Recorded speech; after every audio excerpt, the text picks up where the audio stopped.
नमस्कार भाइयों। आज मैं एक ऐसे शख्स से बात करूंगा जिनका नाम है निशांत वर्मा। निशांत वर्मा का नाम आप लोगों ने सुना होगा। निशांत वर्मा मनीष कश्यप के जो मामले थे उसमें उनका नाम काफी चर्चा में था और आज हम उनसे बात करेंगे जो तमिलनाडु के मुख्यमंत्री हैं स्टालिन। उनके जो लड़के का जो सनातन धर्म पे जो विवादित बयान आया है उस पर हम बात करेंगे। हमारे जो बिहार से जो हमारे भाई अन्य राज्यों में जाके कार्य करते हैं वही सब मुद्दे को लेके हम आज बात करेंगे निशांत वर्मा जी से। तो हम फोन करते हैं निशांत वर्मा जी को।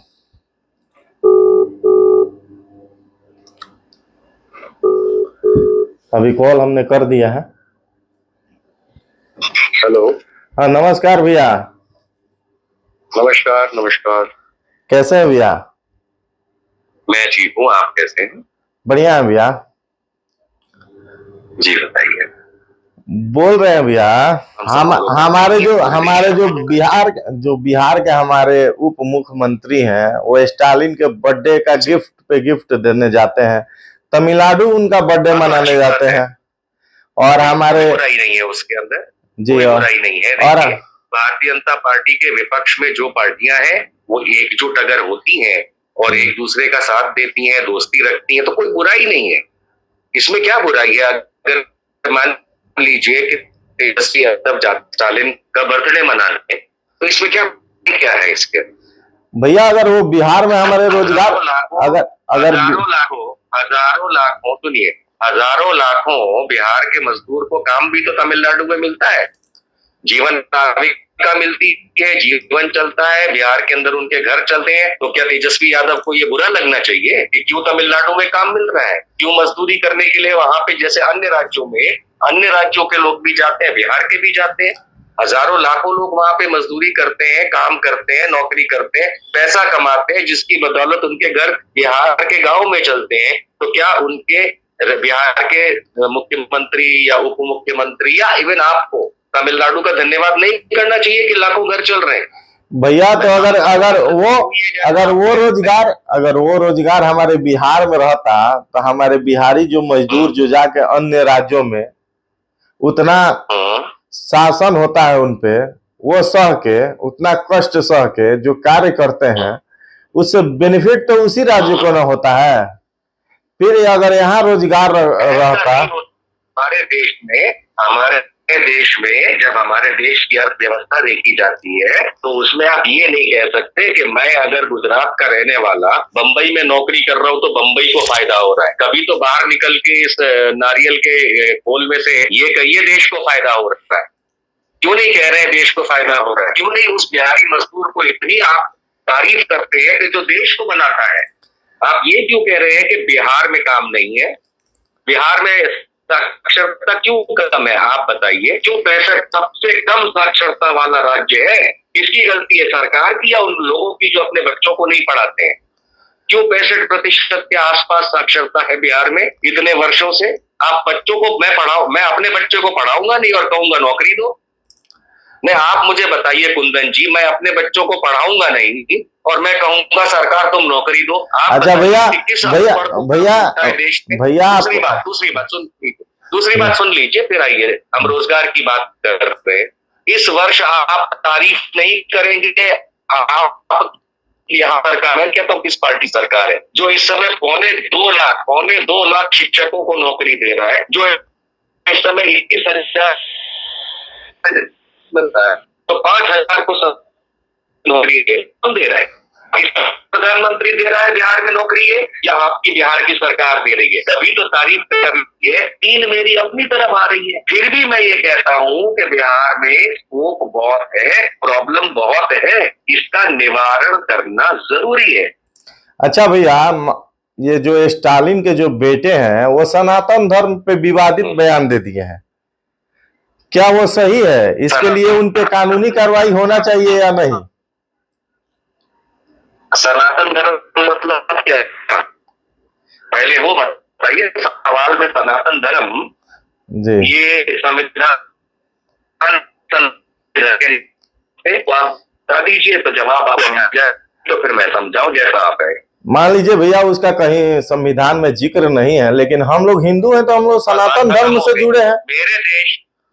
मेरे एक बात बताइए कुंदन जी, मैं अगर दरवाजे पे खड़े होकर किसी के कहूँ उल्टा सीधा कि हिंदू प्रधान हिंदुस्तान हिंदुस्तान करता रहूं, जो मेरे देश का नाम भी नहीं है, तो आप बोलेंगे मैंने क्या भारत को गाली दी, क्या मैंने इंडिया के बारे में कुछ बुरा बोला? क्या आप सवाल, क्या ये आप कोर्ट में ले जा सकते हैं? बताइए, क्या पुलिस में FIR कर सकते हैं कि निशान हिंदुस्तान के बारे में बोला? हाँ ठीक है, बोला हिंदुस्तान के बारे में। हिंदुस्तान तो मेरे संविधान में मान्य नहीं है ना, किसी चीज का नाम है कि नहीं है?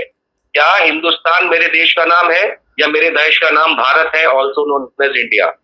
तो अगर मैं हिंदुस्तान के बारे में कुछ होता हूँ तो ठीक चले जाइए, हिंदुस्तान पता नहीं कौन है भाई, इतिहास निकाल के मत बैठिए, मेरा संविधान हिंदुस्तान को रिकॉग्नाइज नहीं करता है। तो उसी तरीके से मैंने आपसे पहले पूछा और मैं फिर बता देता हूँ कि सनातन धर्म जिसको हम कहते हैं और हिंदू धर्म जिसको हम कहते हैं, दोनों को संवैधानिक मान्यता धर्म के नाम पे नहीं है, ना सुप्रीम कोर्ट से और ना ही नरेंद्र मोदी प्रधानमंत्री से। तो फिर हम किस बात का रोना गाना करना चाहते हैं? बस ये बताइए, उदयनिधि स्टालिन ने किस चीज के बारे में बोला? क्या उसकी संवैधानिक कोई मान्यता है? जबरदस्ती का ये इज्जत कराने वाली बात कि नहीं तुम सनातन धर्म की इज्जत करो। मैं ये नहीं कहता बेइज्जत करो, लेकिन इज्जत क्यों करो जो चीज संवैधानिक तौर पे मान्य नहीं है? संवैधानिक तौर पे मान्य हो, सर आंख मेरे बिल्कुल नमन हो जाएगा उस चीज के लिए बिना सोचे। लेकिन जो चीज संवैधानिक तौर पे मान्य नहीं है कुंदन जी, उसके लिए फिर ये सवाल करना, ये विधवा विलाप करना, ये माहौल बनाना, ये हास्यास्पद हो रहा है। क्या बोला है उदयनिधि ने? उदयनिधि ने बोला है कि सनातन परंपरा के तहत, और ये बात मैं भी कह रहा हूँ कि सनातन परंपरा के तहत अगर जातिवाद पनपता है तो क्या कुंदन पांडे, क्योंकि जब वो पांडे हैं, क्या वो चाहेंगे कि जातिवाद पनपता रहे? क्या हमारे देश में ये जातिवाद उस तरह से पनपे कि हम सिर्फ राजनीतिक इस्तेमाल करें और लोगों का भविष्य ना बनने दें? क्या हम चाहेंगे? भैया जो सनातन धर्म को मानते हैं वो हिंदू ही न मानते हैं सनातन धर्म को। आपका अधिकार है जी।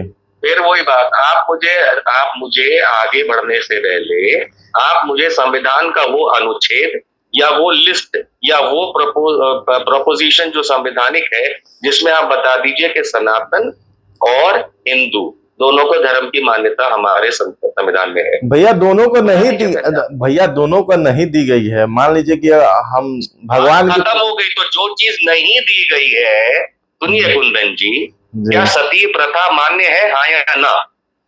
नहीं मान्य है। अगर नहीं है और मैं कहूं कि किसी गांव में सती प्रथा का चलन आज भी हो रहा है और ऐसी सनातन परंपरा को जड़ से उखाड़ना चाहिए, तो क्या आप मेरे खिलाफ ये कहेंगे कि मैं सनातन को गाली दे रहा हूं? आप कहेंगे ये बात? आज अगर कहीं बाल विवाह होता है, राजस्थान, मध्य प्रदेश, उत्तर प्रदेश, यहाँ तक के कई अन्य राज्यों में बाल विवाह होता है, क्या आप उसे अच्छा मानते हैं? क्या उसका उन्मूलन नहीं कर देना चाहिए जो ऑलरेडी बैंड प्रथाएं हैं, जो गैर कानूनी प्रथाएं हैं? या दहेज प्रथा का, ये सारा सनातन ही तो हमको सिखाता था। सती प्रथा, बाल विवाह, दहेज प्रथा, और गिनाऊं तो आप कह दीजिए। भैया आज की तारीख में इस सनातन परंपरा में अगर कोई दहेज लेता है तो आप तारीफ करेंगे? क्या आप किसी के बाल विवाह को डिफेंड करेंगे? क्या महिलाओं को दबाना, यही सनातन परंपरा में महिला को दबाने की बात होती रही है? बिल्कुल होती रही है।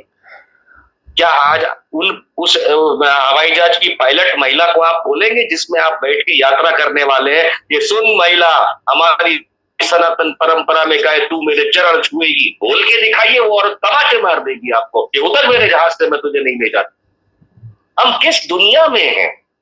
क्या चर्चा कर रहे हैं कुंदन जी? किसी भी यही परंपरा अगर किसी इस्लामिक या ईसाई धर्म की अगर हम पकड़ लेते हैं, हमारे देश में मुद्दे बन जाते हैं, तो सनातन के भी बनेंगे और हिंदू के भी बनेंगे, और जो गलत होगा उसका उन्मूलन किया जाएगा, उखाड़ के फेंका। भैया अच्छा होगा उसको सराखों पे बिठाया जाए। जो अभी बिहार की मौजूदा हालात हैं उसमें रोजगार मिलना चाहिए कि नहीं? जो हमारे मजदूर जाते हैं, आप भी देखते हैं और सब राज्यों में क्या रोजगार मिलता है? चलिए आप पूछते हैं आपसे, आपस में चर्चा बहुत अच्छी आपने करी। एक मजदूर जनरली मजदूरी तब करता है एक आदमी जब वो पढ़ा लिखा कम हो या पढ़ा लिखा ना हो और साथ साथ दूसरे काम करने की अपॉर्चुनिटी ना मिल रही हो। ठीक है, अभी पुलिस की भर्ती आई, 21,000 से ज्यादा कांस्टेबल की भर्ती बिहार पुलिस ने निकाली, आपको पता है। कितने मजदूरों ने इसमें आवेदन दिया? मजदूर पढ़े लिखे नहीं है तो फिर वो कैसे आवेदन दे सकते? भैया 21,000 पे जानते हैं कितना यहाँ अप्लाई होता है? 21,000 पे समझिए कि 21 लाख लोगों का अप्लाई होता है। मतलब यहाँ इतनी ज्यादा बेरोजगारी है। अब पढ़े लिखे लोग, वो पूरे देश का हाल भैया, उत्तर प्रदेश में देखिए का हाल है। जब भैया भारतीय रेल में, सुनिए आप जो कह रहे हैं मैं बिल्कुल समझता हूँ, ये खाली बिहार का हाल नहीं है, ये पूरे देश का हाल है। जब रेलवे के अंदर चपरासी की नौकरी निकलती है तो पीएचडी वाले जिसमें डॉक्टरेट किए हुए लोग आवेदन भरते हैं और लाखों नहीं करोड़ों लोग भरते हैं उसके अंदर टोटल। तो ये तो पूरे देश की हालत है, ये खाली बिहार की हालत कहाँ से हो गई? यहाँ भैया देश की हालत कहाँ है मोदी जी के? कहाँ है मोदी जी के वो 2 करोड़ नौकरियां हर वर्ष की, जो अब 10 साल में 20 करोड़ नौकरियां हो जानी थी?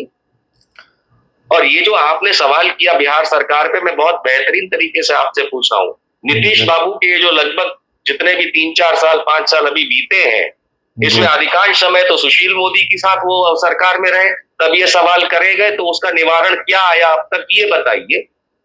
ये भी बताना पड़ेगा, सुशील मोदी का कॉलर पकड़ के पूछना पड़ेगा कि तुम बैठ करके इस समय जो सरकार के खिलाफ मुंह से आग उगल रहे हो, तुम जब उप मुख्यमंत्री थे तब क्या मंजीरा बजा रहे थे? कितनी नौकरियां तुमने दी? भैया वो तो जनता जानती है ना भैया, जानता। मैं चाहूंगा, सुनिएगा, मैं चाहूंगा एक अच्छे पत्रकार होने के चलते बैलेंस करके अगर हम बात करेंगे तो बैलेंस पब्लिक में सही तरीके से जाएगा। वरना ये होगा कि जब भाजपा की सरकार है तो एक पक्ष चलता रहेगा और वही पक्ष उल्टा चलता रहेगा जब किसी और की सरकार है। अंत में प्रॉब्लम ये होगी, नौकरी किसी को नहीं मिलेगी। मैं ये जानता हूं कि पिछले 5 वर्षों में इस 2023 में जो बिहार नौकरियां दे रहा है वो दे रहा, ये नहीं कह रहा हूं कि सारे काम कंप्लीट हो गए, लेकिन मेन मुद्दे को अभी भी कोई नहीं पकड़ रहा है, वो है साक्षरता। मेरा बच्चा पढ़ा लिखा है नहीं और मैं चाहता हूं कलेक्टर बन जाए, जिसको चपरासी की नौकरी नहीं दे सकते क्योंकि मेरा लड़का तीसरी फेल है। किसकी गलती है? हर चीज सरकार पे अगर डालते हैं तो बच्चा पैदा भी सरकार की वजह से हो रहा है। ऐसे नहीं होता ना। देखिए, हम लोग राजनीति का विश्लेषण करते हैं पूरे देश के लेवल पे, हम लोग टीका टिप्पणी करते हैं, टांग खींचते हैं, सवाल करते हैं, लेकिन सुझाव भी देते हैं। भैया आपका मतलब बहुत से ऐसे कई यूट्यूबर्स थे, ना केवल बिहार के, मैंने देश में कई प्रोमिनेंट यूट्यूबर जो अपने आप को कहते हैं वो सरकारों के सामने सवाल खड़ा करते हैं, जैसे मैं करता हूं। मैं टीवी पे बैठ करके देश की सरकार से भी सवाल करता हूं, लेकिन सवाल करके चुप नहीं हो जाता, बदले में मैं 3 सुझाव देता हूं कि इस सवाल का निवारण क्या है। कितने लोग हैं बिहार के अंदर जो इन सवालों के बाद सोल्यूशन देते हैं कि ठीक है सरकार को ये 3 चीजें करनी चाहिए? कोई नहीं बोलता, सिर्फ हल्ला मचा के देखो ये नहीं हो रहा, देखो ये नहीं हो रहा। इससे क्या होगा बताइए? इससे कुछ नहीं होने वाला है। तो नहीं बदल सकता, फिर सॉल्यूशन भी देना पड़ता है। एक इंग्लिश में थ्योरम होता है, हम लोग जब मैनेजमेंट की स्टडी करते हैं तो हमको P = S बताया जाता है। P का मतलब होता है प्रॉब्लम, = का मतलब होता है समानांतर, S मतलब होता है सॉल्यूशन। हर प्रॉब्लम का सॉल्यूशन है। जब कभी भी आप सुप्रीम कोर्ट और हाई कोर्ट में जिले करने जाएंगे वकालत के तौर पे, तो कोर्ट बोलेगा प्रॉब्लम लेके आओ, सॉल्यूशन भी बताओ। तब आप ये नहीं कह सकते वो सॉल्यूशन सरकार से पूछो। असली रैशनल जिले तब होती है जब प्रॉब्लम के साथ साथ आप सॉल्यूशन बताने के काबिल हो। सिर्फ हंगामा बरपाना उद्देश्य नहीं हो सकता, और नहीं तो फिर आप सिर्फ, माफ कीजिएगा इस शब्द के लिए, बकचोदी कर रहे हैं कि चैनल के ऊपर। आपकी बात नहीं कर रहा हूं, उन लोगों की बात कर रहा हूं जो हल्ला मचा है। इसे हिंदी में प्रेम पूर्वक लखनवी भाषा में बकचोदी कहा जाता है कि खाली दिखा रहे, अरे कुछ नहीं हो रहा, कुछ नहीं हो रहा, सोल्यूशन बताओ। नहीं साहब, वो तो हमारे हाथ में नहीं है सरकार के। तो जब सरकार के हाथ में और वो नहीं कर पा रही तो तुम बकचोदी काहे कर रहे हो? भैया ये निकल के आता है। भैया सीधी बहुत बहुत से ऐसे मामले हैं जिसमें आप आके स्पष्ट कर देते हैं कि ये मामला ऐसा नहीं ऐसा है। यहाँ सभी लोग टीआरपी के चक्कर में बहुत से लोग ऐसे जी रहे हैं। जैसे ये मामला स्टालिन के लड़के का जो आया था, तो उस पे हो रहा था कि जब मनीष कश्यप पे एने से लग सकता है तो स्टालिन के लड़के पे क्यों नहीं। अभी जो आपने बताया, ये कहने वाले लगाए ना। देखिए, मैंने अपनी बात रखी। मैंने पिछले साल नवंबर में दुमका में डिक्लेयर किया था कि मैं मनीष कश्यप को जेल हवाले करवाऊंगा, जब उसने संविधान को वहां पे गाली दी।